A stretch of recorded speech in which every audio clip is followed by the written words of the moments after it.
하나님께서 오늘 우리에게 주신 말씀은 여호수아 9장 7절부터 21절까지의 말씀입니다. 이스라엘 사람들이 히위 사람들에게 말했습니다. 당신들은 우리 가까이에 사는 것 같은데 우리가 어떻게 당신들과 조약을 맺겠소? 그들이 여호수아에게 말했습니다. 우리는 당신의 종입니다. 그러자 여호수아가 물었습니다. 너희는 누구이며 어디에서 왔느냐? 그들이 그에게 말했습니다. 당신의 종들은 당신의 하나님 여호와의 명성을 듣고 아주 먼 나라에서 왔습니다. 우리가 그분의 명성과 그분이 이집트에 행하신 일을 모두 들었습니다. 요단강 건너편에 아모리 사람의 두 왕, 곧 헤스본 왕 시혼과 아스타롯에 살았던 바산 왕 옥에게 하신 일도 모두 들었습니다. 그러자 우리 장로들과 우리나라 모든 거주민들이 우리에게 말했습니다. 양식을 챙겨 길을 떠나라. 가서 그들을 만나 우리가 당신의 종이니 우리와 조약을 맺자고 그들에게 말하라. 우리의 이 빵은 우리가 당신에게 오려고 떠나던 날 집에서 따뜻한 것을 싸가지고 온 것입니다. 그러나 보십시오. 마르고 곰팡이가 피었습니다. 우리가 가득 채워온 이 포도주 부대도 새 것이었는데 이제 다 터졌습니다. 우리 옷과 신발은 길고 긴 여정으로 다 닳았습니다.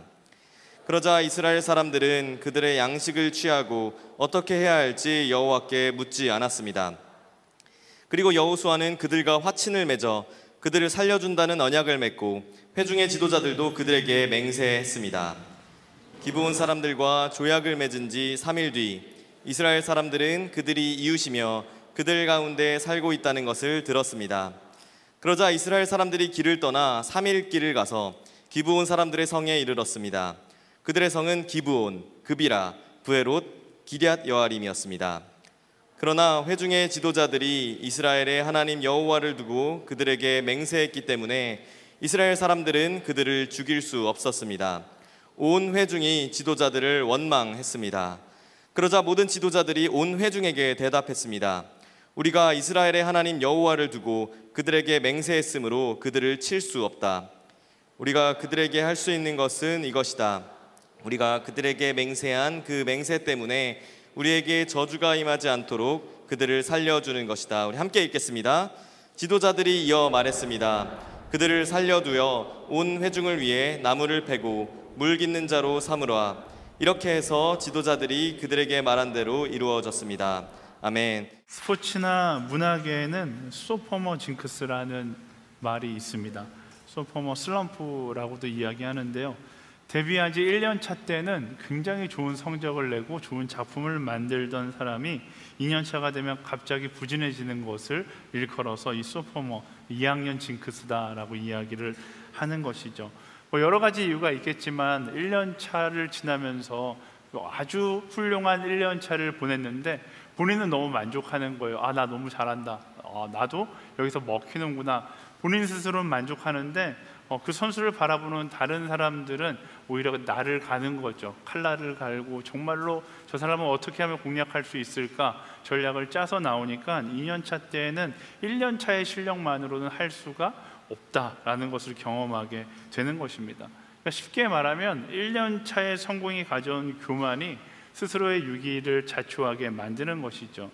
이 소포머 징크스를 경험하지 않으려면 1년 차가 됐든 2년 차가 됐든 1년 차의 그 초심, 그 마음을 가지고서 겸손히 훈련에 임하는 것이 중요한 것이 아닐까 싶습니다. 우리 신앙생활도 마찬가지라는 생각이 들어요. 신앙생활에도 이런 소포머 징크스가 찾아올 때가 있습니다.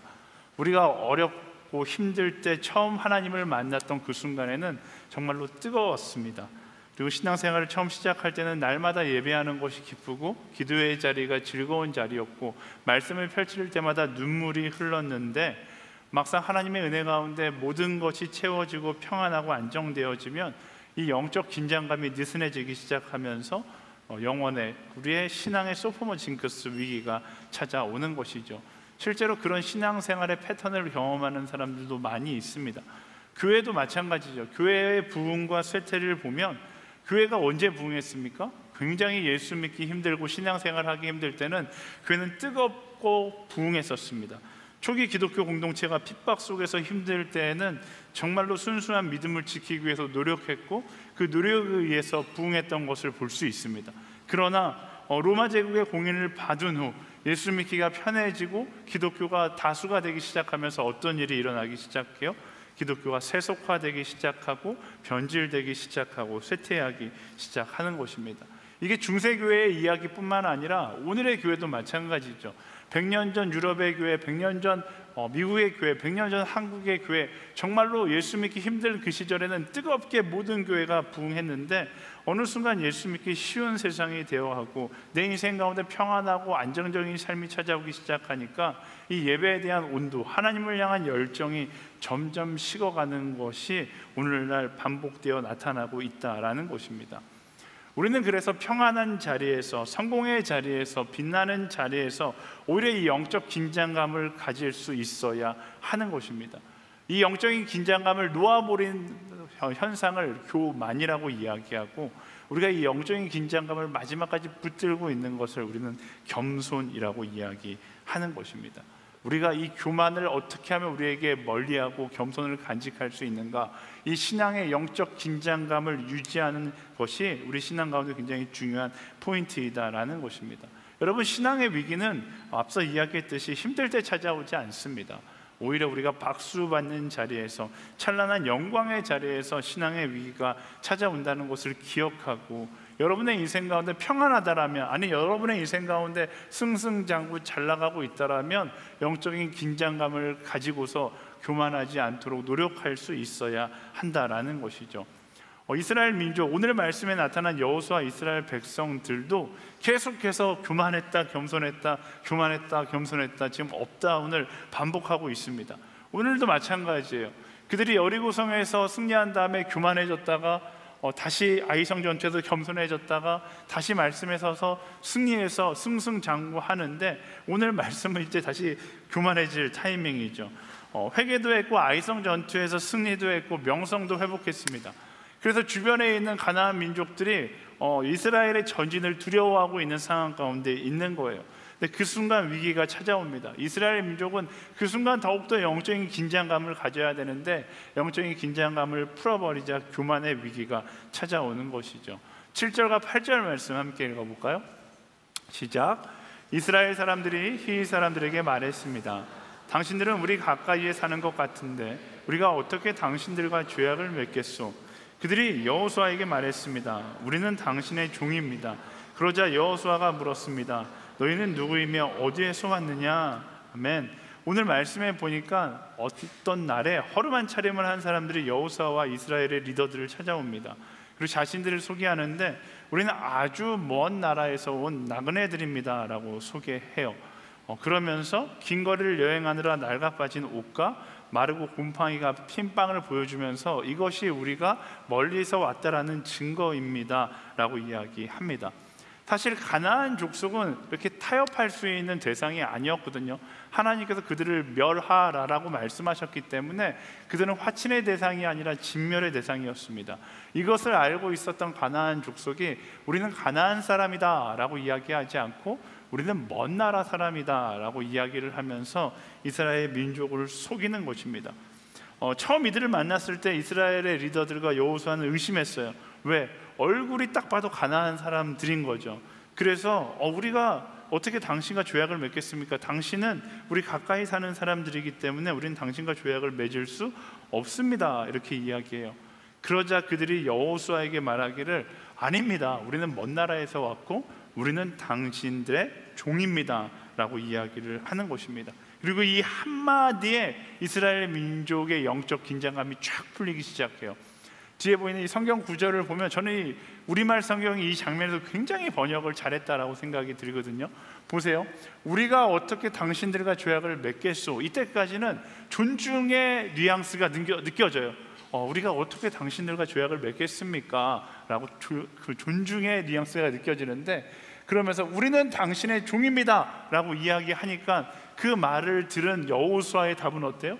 그래, 너희는 누구이며 어디서 왔느냐? 이 존중은 사라지고 지금 이 사람을 하대하고 있는 듯한 표현인 것이죠. 근데 원어를 보면 사실 둘 다 2인칭 대명사 같은 단어를 사용했는데, 이제 우리말 성경을 번역하는 성경학자가 이 장면을 한국 사람들이 아주 생생하게 느낄 수 있도록 이렇게 번역을 한 거예요.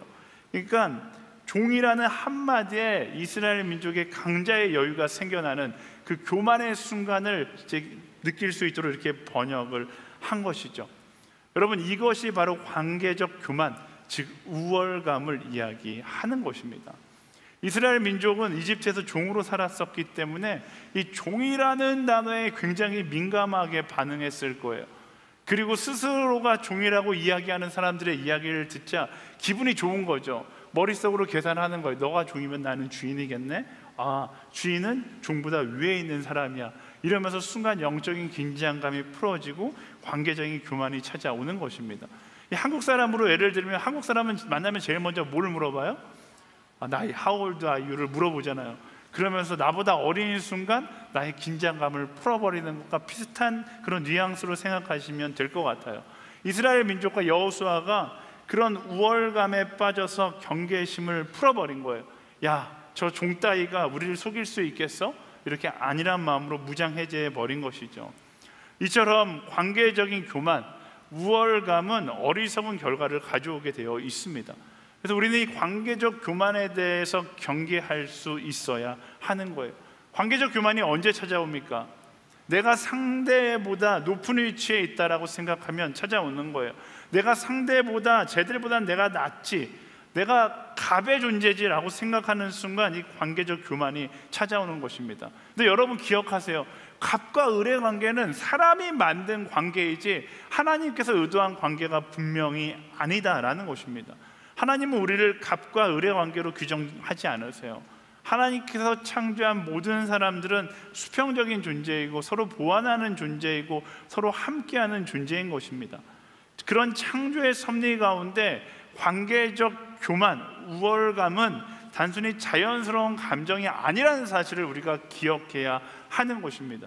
그래서 내 안에 우월감이, 우월의식이 찾아오는 그 순간 이것은 당연한 감정이 아니다라는 것을 기억하고 그 마음을 내려놓을 수 있어야 하는 거예요. 왜? 이런 관계적인 교만의 마음이 오늘 말씀에 보고 있듯이 우리의 영적인 분별력을 흐리게 만들기 때문에 그렇습니다. 그래서 이스라엘과 같이 실수하게 되는 것이죠. 사도 바울이 그래서 우리에게 이렇게 권면하는 거예요. 빌립보서 2장 3절 말씀 함께 읽어볼까요? 시작. 이기심이나 허영으로 하지 말고 서로 겸손한 마음으로 다른 사람들을 자기보다 낮게 여기십시오. 언제나 관계 가운데 무슨 마음을 가져야 된다고요? 겸손한 마음을 가지고 상대를 나보다 낮게, 다시 말하면 상대를 나보다 높은 사람으로 여기는 마음이 우리 안에 있어야 한다라는 것입니다. 이게 우리의 관계 속에서 영적 분별력을 지키고 하나님께서 기뻐하신 길을 걸어갈 수 있는 방법이다라는 것입니다. 여러분, 우리가 이 땅 가운데 만나는 기준은 절대로 관계적 교만의 도구가 되어서는 안 되는 것입니다. 여러분, 우리가 이 땅 가운데서 누리는 모든 것들, 우리가 이 땅 가운데서 소유할 수 있는 모든 것들, 항상 우리가 나누지만 이 땅에서의 모든 것들은 절대로 영원한 하나님 나라에 가져갈 수 없는 거예요. 다시 말하면 이 땅에서 누리는 모든 것의 주인이 내가 아니라는 겁니다. 하나님의 것을 우리가 이 땅 가운데 단지 빌려 사용하는 것이기 때문에 내가 아무리 많은 것을 가졌다 할지라도, 아무리 높은 지에 올라갔다 할지라도 그게 나의 교만의 이유가 될 수 없다라는 것입니다. 우리가 많은 것을 가지면 가질수록 그게 교만의 이유가 되는 것이 아니라 무엇의 이유가 돼야 돼요? 감사의 이유가 될 수 있어야 한다라는 것입니다. 우리가 교만하지 않으려면, 그래서 항상 나누지만 감사가 우리 삶의 일상이 되어 있어야지만 우리가 교만으로부터 나를 지킬 수 있는 거예요.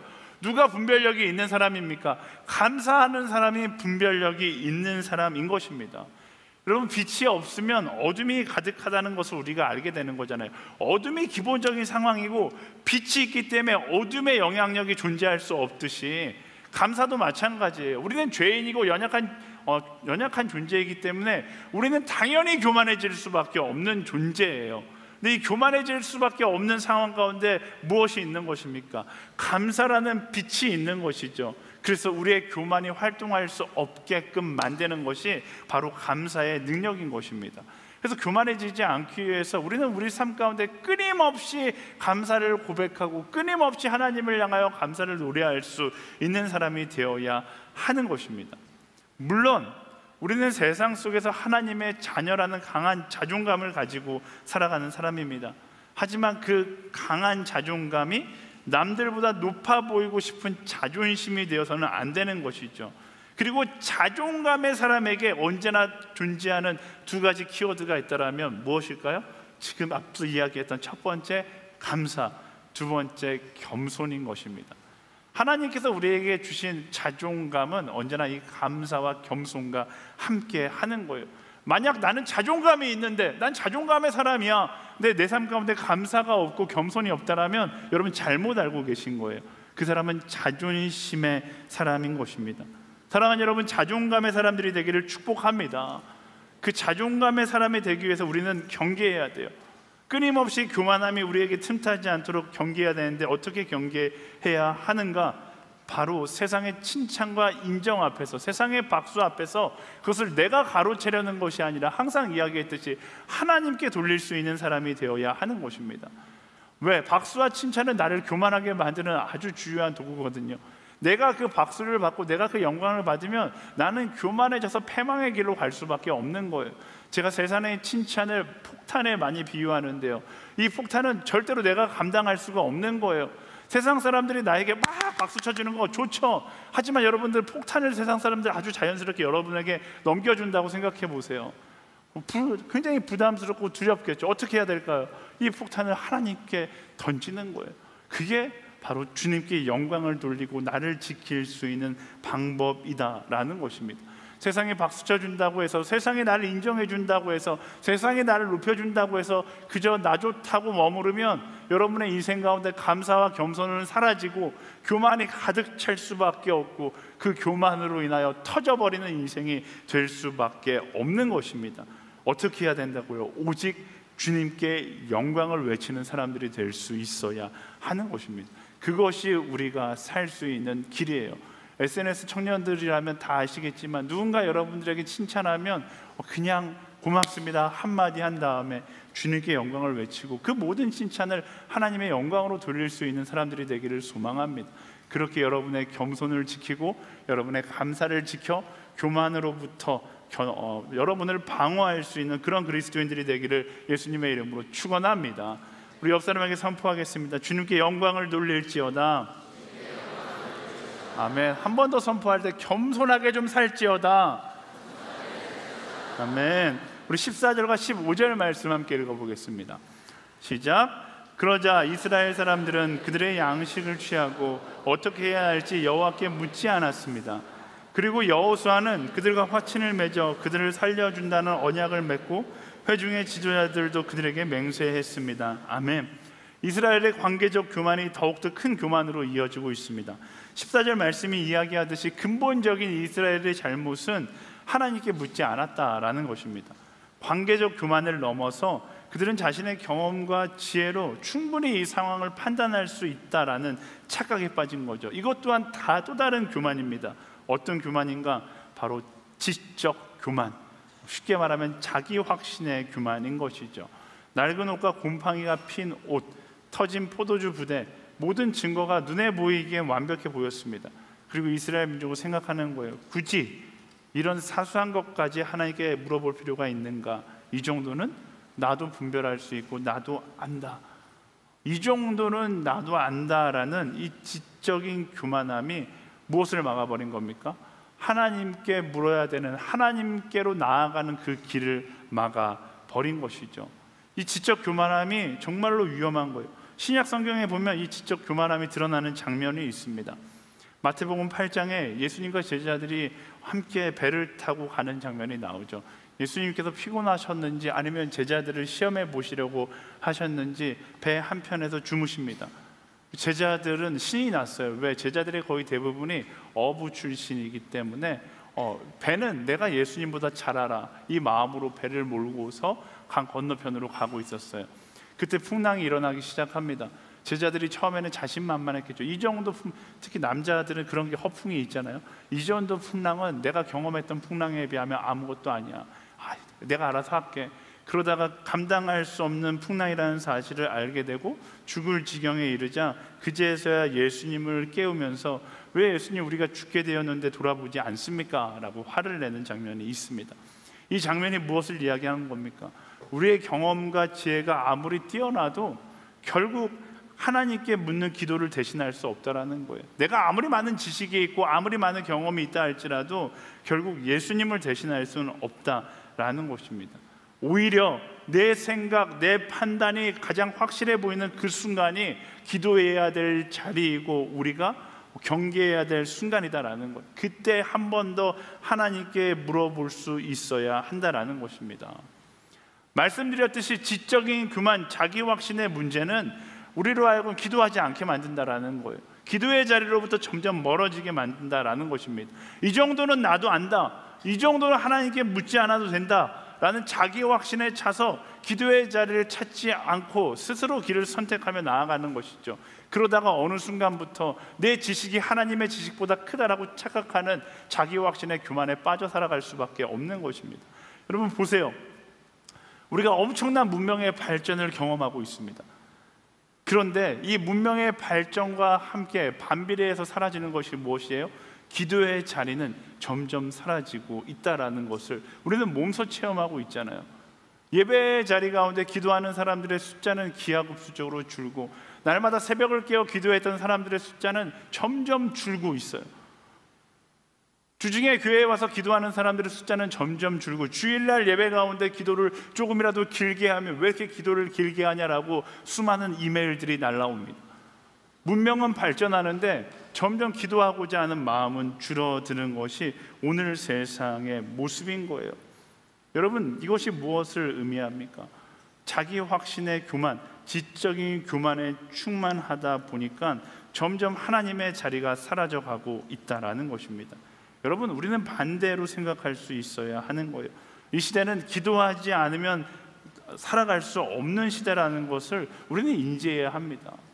기도하지 않고서는 이 바쁜 스케줄 가운데 내 마음을 지키며 살아갈 수 없고 하나님을 찾지 않고서는 교만해질 수밖에 없는 이 시대 가운데 나의 겸손을 지킬 수가 없는 것이죠. 보세요. 문명이 발전하고 기도의 시간은 줄어가는데 사람들은 감사합니까? 감사의 말들은 점점 사라지고 있어요. 사람들의 마음의 행복은 점점 사라지고 마음 가운데 자책감과 자기 증오와 수많은 부정적인 감정이 가득 채워지고 있는 거예요. 이것이 무엇을 이야기합니까? 결국 하나님의 자리가 우리 인생 가운데 사라지고 있다는 것을 의미하는 거예요. 이 문명의 엄청난 발전과 함께 우리의 기도의 시간도 늘어나야지 우리는 이 삶 가운데서 감사하고 하나님께서 기대하고 기뻐하는 삶을 살아갈 수 있는 것입니다. 매일매일 반복되는 일상의 루틴 가운데 내가 다 경험해봤으니까 안다라는 이 교만이 아니라 오늘 하루를 주신 하나님께 감사하고 오늘 하루 가운데 내가 어떻게 살아가야 할지를 묻는 기도의 지혜를 가질 수 있어야 하는 거예요. 오히려 오늘 하루의 나의 삶 가운데 나의 지혜와 경험을 내려놓고 하나님의 뜻을 구할 수 있는 지혜를 가져야 하는 것입니다. 저는 그래서 여러분들에게 지금 3주째 이야기하지만 우리가 새벽을 깨워서 기도하자는 거예요. 우리가 기도의 자리에 나와서 기도하자는 거예요.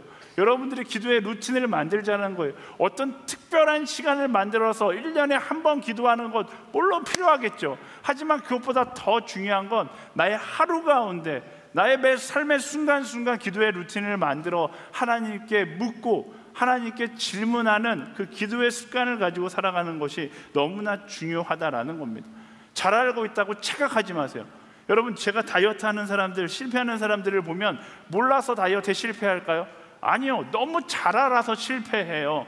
여러분 지금 여기 앉아 계신 분 중에 한 80%는 저는 다 다이어트 전문가라고 생각하거든요. 근데 왜 실패합니까? 야 즐겁게 먹으면 0칼로리 아니까 실패하는 거예요. 야 이거 먹으면 살 안 쪄, 적당히 먹으면 살 안 쪄 아니까 실패하는 거예요.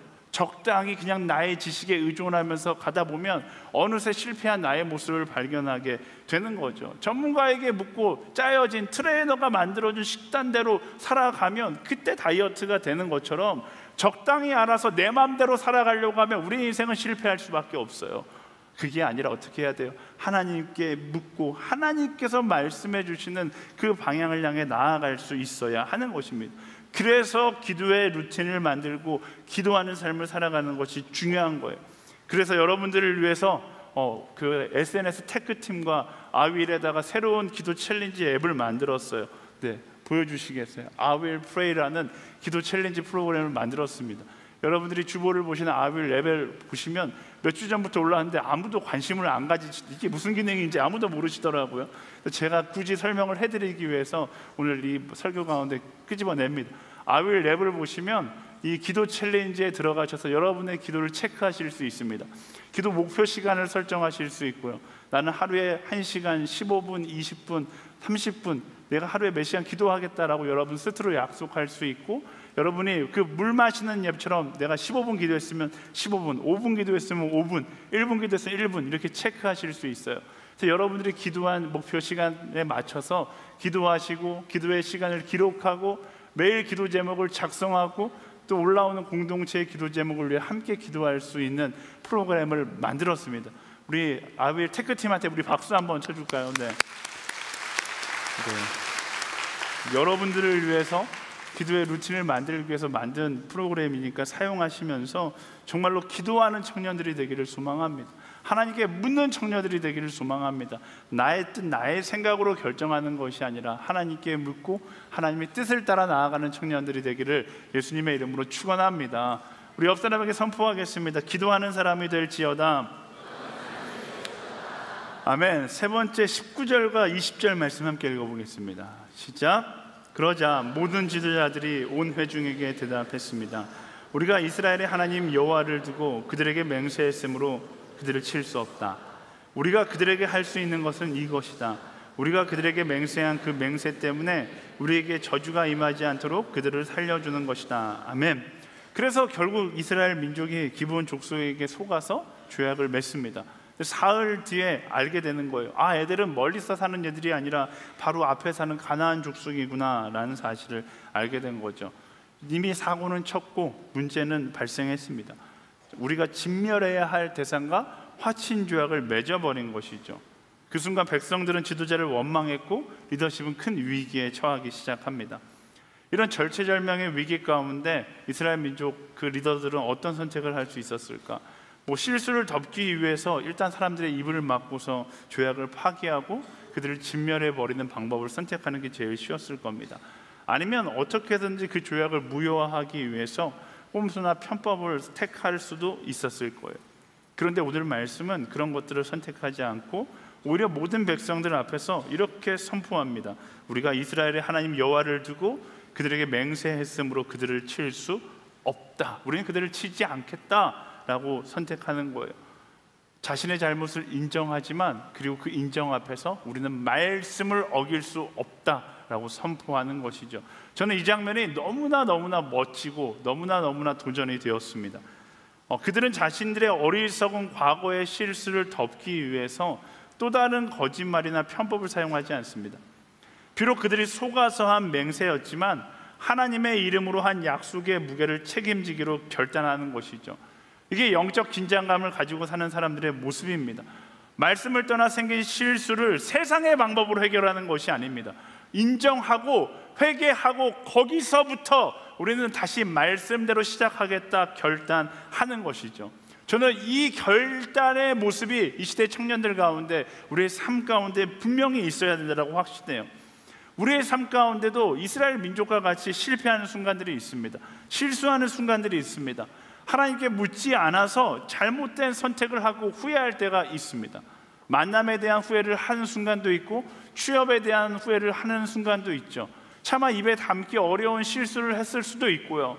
추한 선택을 했을 수도 있어요. 하지만 그럴 때 말씀은 뭐라고 이야기하는가? 후회하지 말라는 거예요. 후회가 필요한 것이 아니라 회개의 자리로 나아갈 수 있어야 한다라고 이야기합니다. 많은 사람들이 실수하는 순간 그것을 무마시키기 위해서 무엇을 합니까? 불법과 타협하는 거예요. 세상이 원하는 방법으로 어떻게든 그것을 덮어보려고 노력합니다. 여러분들 라이어라는 연극 예전에 보신 분들은 보셨겠지. 저랑 비슷한 세대라고 이야기했을 때 대학로에서 거의 10년간 올라와 있었으니까 그 연극을 보면 조그마한 거짓말을 했는데 그 거짓말을 덮기 위해서 또 다른 거짓말을 하고, 진짜 지금 생각해도 놀라운 것은 연극의 런닝타임 1시간 반 동안 거짓말을 덮고 거짓말을 덮고 엄청나게 큰 거짓말이 되는 것을 보게 됩니다. 그게 세상이 말하는 실수를 덮는 결과인 거예요. 하나님께서 우리에게 원하시는 건 그런 후회하면서 덮으려고 세상의 방법으로 막 노력하는 것이 아니라 회개하고, 그리고 그 회개의 자리에서 정직하기 위해 결단하는 것을 필요한다라고 말씀이 이야기하고 있는 것입니다. 여러분, 후회와 회개의 다른 점이 무엇입니까? 후회는 끊임없이 과거를 바라보는 것이고요, 회개는 내가 잘못했음을 인정하고 돌아서서 그 자리에서부터 말씀대로 다시 나아가는 것, 그게 바로 회개인 것입니다. 어제까지 바르지 못하게 살았던 과거 때문에 힘들어하는 것이 하나님께서 원하시는 것이 아니다라는 겁니다. 하나님, 우리가 힘들어하는 것을 원하시는 것이 아니라 깨달았다라면 다시 말씀대로 살아가기를 원하신다라는 것입니다. 사랑하는 여러분, 실패로 인하여 또 실수로 인하여 힘든 하루하루를 살고 계신 분들 계십니까? 과거의 나의 어리석은 선택으로 인하여, 지울 수 없는 과거로 인하여 스트레스 받으면서 살고 계신 분 계세요? 하나님께서 여러분들이 힘들게 그것 때문에 스트레스 받기를 원하지 않으세요. 하나님께서 무엇을 원하십니까? 오늘부터, 바로 지금 이 자리에서부터 말씀대로 살아가기를 원하신다라는 것입니다. 수많은 청년들이 과거의 만남의 상처 때문에 너무나 힘들어요. 그런데 하나님께서 그걸 원하시지 않는다니까요. 여러분의 만남 가운데 하나님께서 기뻐하지 않는 만남이었을 수 있습니다. 제가 차마 설교단에서 입에 담을 수 없을 만큼의 좋지 않은 만남이었을 수도 있어요. 근데 그 만남으로 인하여서 지울 수 없는, 내 인생 가운데 지울 수 없는 상처가 남았어. 그 상처 때문에 꽁꽁 앓는 것을 하나님께서 원하시지 않는다니까요. 말씀은 뭐라고 이야기해요? 선을 그으라는 거예요. 여러분의 과거 선을 긋는 거예요. 그리고 과거 때문에 힘들어하는 것이 아니라 돌아서서 오늘부터 말씀대로 살아가는 것, 하나님께서 그걸 우리에게 기대하신다라는 것입니다. 사업 가운데 실패하신 분도 마찬가지예요. 관계 가운데 실패하시는 분도 마찬가지예요. 하나님께서 우리에게 원하시는 건 과거에 대한 후회가 아니라 회개이고 새로운 결단인 것입니다. 새롭게 결단하고 오늘 지금 이 순간부터 말씀을 따라 나아갈 수 있는 모두가 되기를 예수님의 이름으로 축원합니다. 옆 사람에게 선포하겠습니다. 새로운 삶을 살아갈지어다. 아멘. 하나님께서 우리에게 원하시는 건 후회가 아니라 회개입니다. 그리고요, 후회는 깊은 상처를 남기지만 회개는 은혜의 흔적을 남기게 되어 있습니다. 보세요, 말씀대로 그들이, 이스라엘 민족이 만약에 말씀 속에서 그 기브온 민족을 후회하면서 바라봤다면 어떻게 바라볼까요? 기브온은 숨기고 싶은 과거겠죠. 그러나 회개하고 말씀대로 살아가겠다라고 선포하는 이스라엘 민족에게는 그때부터 기브온은 교만하면 안 된다라는 영적 징표가 되고, 말씀으로 돌아가서 살아가며 하나님께서 새롭게 하신다는 하나님의 은혜의 증거가 되는 것입니다. 사랑하는 여러분, 여러분들이 후회하는 과거는요, 오늘 결단하고 말씀대로 살아가기를 선택하고 나아가면 합력하여 선을 이루시는 하나님께서 여러분들이 그토록 후회했던 과거를 하나님의 은혜의 시간으로 변화시킨다라는 것입니다. 사랑하는 여러분, 제발 후회에 머물지 마십시오. 후회에 머물지 마십시오. 하나님께서 뭐라고 말씀하세요? 하나님은요, 여러분들에게 괜찮아! 그게 성경이 이야기하고 있는 거잖아요. 너가 어떤 과거의 모습을 살았어도 괜찮아! 언제 괜찮다고요? 오늘 선을 긋고 오늘부터 내가 잘못 살았다는 과거를 인정하고 말씀을 따라 살아가기를 결단하면 하나님은 괜찮다라고 말씀하세요. 새롭게 시작하는 자들에게 축복의 오늘을 허락하신다라는 것입니다. 저는 이 하나님의 마음이 여러분들에게 오롯이 전달되기를 예수님의 이름으로 축원합니다. 우리 옆 사람에게 이렇게 말씀해 주시겠어요? 하나님의 마음을 담아 괜찮아, 오늘부터 새롭게 시작하면 돼, 이렇게 이야기해 주시겠어요? 네. 여러분, 만나는 모든 사람들이 과거 때문에 힘들어하면 이야기해 주세요. 괜찮아, 오늘부터 새롭게 시작하면 돼. 똑같은 과거를 후회하며 반복하지 마시고요, 선을 긋고 오늘부터 말씀을 따라 새롭게 시작할 수 있는 우리 모두가 되기를 예수님의 이름으로 축원합니다. 우리 옆 사람에게 선포하겠습니다. 새롭게 시작할지어다. 아멘. 우리 말씀을 정리하고 함께 기도하기를 원하는데요, 오늘 영적 교만함에 대해서 나누었습니다. 어떤 교만함을 경계해야 되는가? 첫 번째, 관계적 교만함, 우월감을 경계하라는 것을 나누었습니다. 누군가에게 박수받고 인정받는 순간, 성공했다고 느껴지는 그 순간이 관계적 교만이 우리를 공격하는 타이밍입니다. 그럴 때마다 모든 영광은 주님께 돌리고, 우리 인생 가운데 두 가지 키워드를 기억하셔야 돼요. 감사와 겸손. 나는 오늘 나의 삶 가운데 감사의 키워드를 가지고 있는가, 겸손의 키워드를 가지고 있는가? 그 감사와 겸손을 지켜 교만으로부터 자유할 수 있는 모두가 되기를 축복합니다. 두 번째, 지적인 교만, 자기 확신을 경계해야 합니다. 나의 지혜와 나의 경험이 쌓일 때마다 지적 교만이 찾아오는 거예요. 아마 청년의 시대보다 나이가 들어가면 들어갈수록 이 지적인 교만과 자기 확신은 더욱더 심하게 찾아올 겁니다. 그것을 경계하기 위해서 어떻게 해야 된다고요? 우리의 기도의 양은 점점 주는 게 아니라 죽을 때까지 늘어가야 되는 거예요. 나의 인생의 연륜이 쌓이면 쌓일수록 우리의 기도의 양도 늘어나지 않으면, 우리의 기도의 시간도 늘어나지 않으면 우리는 지적인 교만함에 빠질 수밖에 없는 것입니다. 교만함으로부터 기도함으로 나를 지킬 수 있는, 겸손의 자리에 거할 수 있는 우리 모두가 되기를 소망합니다. 세 번째, 실수와 실패의 순간 우리에게 필요한 것은 후회가 아니라 회개라는 사실을 기억해야 합니다. 우리는 수많은 실수와 실패를 경험했고 앞으로 경험하게 될 겁니다. 근데 진짜 실패는 뭔지 아세요? 내가 얼마나 많은 실패를 경험했느냐, 그게 실패의 진짜 실패가 아니라, 진짜 실패는 후회에 머물러 있는 것이 진짜 실패예요. 하나님은 우리를 사랑하세요. 그래서 매일매일 새로운 하루하루를 우리에게 허락하시잖아요. 그러면서 뭐라고 말씀하세요? 괜찮아, 오늘부터 새롭게 시작하면 돼. 괜찮아, 오늘부터 말씀으로 다시 새롭게 시작하면 돼. 사랑하는 여러분, 후회함에 머무르지 말고요, 과거의 상처에 머무르지 말고 다시 말씀으로 새롭게 시작할 수 있게 되기를 소망합니다. 말씀드렸잖아요. 오늘부터 말씀으로 새롭게 시작할 때 내가 상처라고 여겼던 나의 과거의 시간들이, 그렇게 후회함 때문에 견딜 수 없었던 나의 과거의 모든 아픔들이 합력하여 선을 이루시는 그 하나님 안에서 하나님의 은혜의 증거가 될 것이고, 하나님의 살아계심의 증거가 되는 것입니다. 말씀으로 다시 시작하는 오늘이 되시고, 말씀으로 다시 시작하는 그리스도인들이 되기를 예수님의 이름으로 축원합니다. 매일 아침마다, 아니 매번의 예배마다 하나님을 향해 선포하세요. 하나님, 제가 하나님을 믿고 오늘부터 다시 말씀으로 시작하겠습니다. 그렇게 나의 영적인 긴장감을 회복하고 하나님의 부르심을 따라, 이끄심을 따라 나아갈 수 있는 말씀의 사람들이 되기를 예수님의 이름으로 축원합니다. 오늘도 우리를 포기하지 않고 우리에게 괜찮다, 새롭게 시작하면 된다, 나는 너의 과거를 잊었다, 오늘부터 말씀으로 시작하면 된다, 이렇게 말씀하시는 그 하나님, 우리 그 하나님을 향하여 감사의 박수를 드리며 나아갑시다. 할렐루야.